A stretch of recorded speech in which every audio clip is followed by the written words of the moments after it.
नमस्कार समझो आज एप्रिल 14 तारिख सोमवार आज सकाळ देश तथा विदेशर गुरुत्वपूर्ण खबर उपर नजर पकाइबा ता पूर्व जदि भिडियो गुंडा कर देखुछंती तेबे हम चैनल को भी सब्सक्राइब करि पाखरे आस्था बेल आइकन को क्लिक करंतु जहा द्वारा आपण सर्वप्रथमे लेटेस्ट न्यूज जान परिबे। कालबैशाखी वर्षा 8 जिला को येलो वार्निंग भुवनेश्वर आसंता 17 तारिख जाए वर्षिब कालबैशाखी वर्षा राज्यर विभिन्न स्थान में घड़घड़ी सह वर्षा हेबो एने पाणीपाग विभाग पक्षरु आकलन करा जायछि। आज पे राज्यर 8 जिला को येलो वार्निंग जारी करिछि पाणीपाग विभाग। जिलागुड़िक मध्य रही बालेश्वर भद्रक केन्द्रापड़ा कटक जगतसिंहपुर मयूरभंज और केन्दुझर बिजुली घड़घड़ी सागर प्रबल वर्षा और 40 ରୁ 50 किलोमीटर बेगर पवन बहिबा नहीं पूर्वानुमान करछि पाणीपाग विभाग।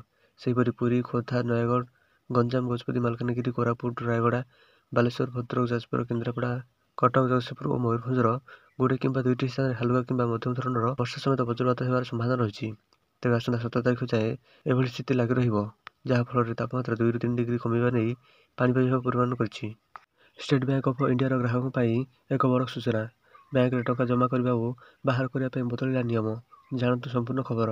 आज आम आपको एक सूचना देवाक चाहूँ जे स्टेट बैंक ताहार ग्राहक मानक पाई किछि नुआ नियम लागू करिछि सेही विषय आज आम आपको सूचना देवाक जाउछु। तेबे एही सूचना आपनक पाई जरूरी अटे।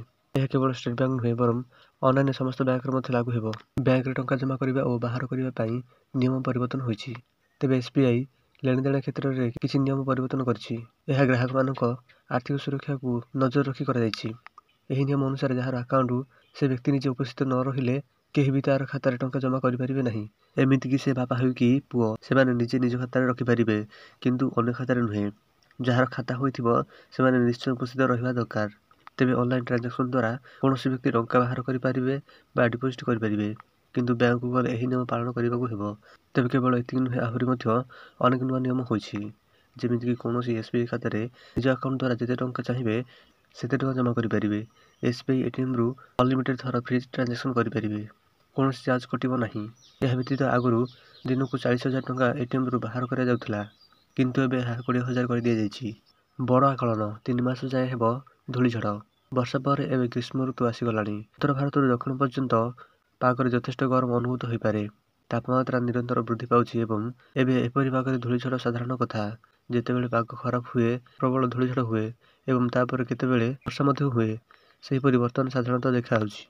किंतु ग्रीष्म ऋतु रे काहेकि प्रायतः धूलीझड़ हुए सूर्यकिरण सर्वदा पृथ्वी पृष्ठ रे समान भाव में पड़े नहीं तेणु पाग बारंबार परिवर्तन हुए। डिसेम्बर 21 तारिख में सूर्य भारत को दूरे जाती तेणु डिसेम्बर जनवरी में प्रबल ठंडा पड़ता है। 21 डिसेम्बर पर सूर्य धीरे धीरे पुणी भारत आड़ को फेर आरंभ करे और ग्रीष्म ऋतु आसी जाए। 21 जनवरी में सूर्य भारत में ठीक ऊपर उज्जवल हुए तेणु यह बहुत गरम थाए। धूलीझड़ विषय कहवाक गले पाणीपाग विज्ञानी मैंने विश्वास करती जे मौसुमी आसवा पूर्व प्रायतः धूलीझड़ होता है।